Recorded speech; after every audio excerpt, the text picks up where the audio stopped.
Aujourd'hui, je vais partager avec vous la stratégie immobilière et foncière optimale.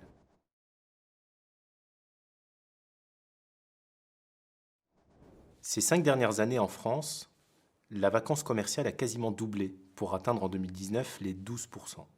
Alors si cette tendance venait à continuer ces prochaines années, on n'aurait pas moins de 3,5 millions de mètres carrés de vacances commerciales supplémentaires en 2025. Pour freiner cette vacance, l'État a déployé des moyens comme la loi Elan ou encore Action Cœur de Ville, permettant de redynamiser les commerces de centre-ville. Mais malheureusement, se fait au détriment des commerces de périphérie. On pourrait légitimement se poser la question de l'avenir de ces commerces de périphérie et des potentiels chancres en entrée de ville.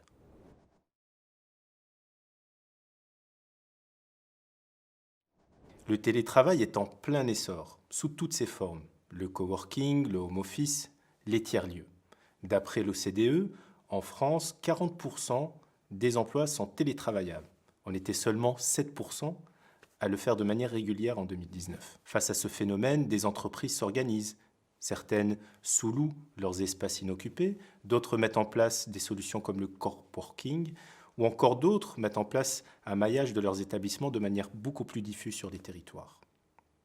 Une chose est certaine, la mise en place d'une stratégie et sur l'arbitrage des mètres carrés de bureau devient incontournable.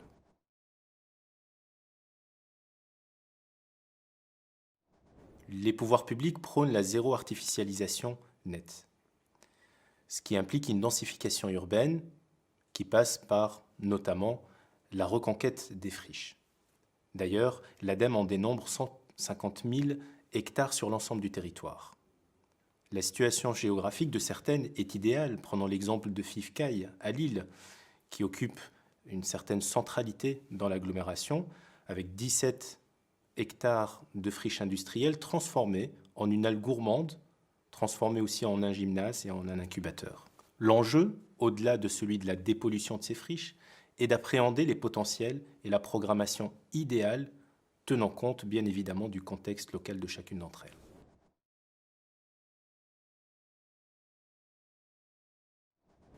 Il s'agit de créer des territoires plus économes, c'est-à-dire des territoires plus équilibrés entre l'économie, l'environnement et le social.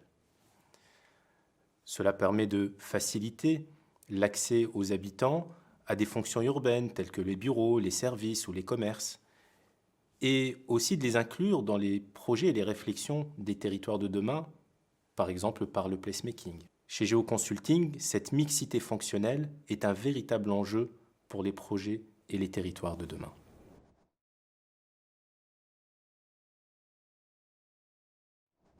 Cela se traduit également par une modularité des espaces plus grande et une hybridation des fonctions au sein d'un même lieu.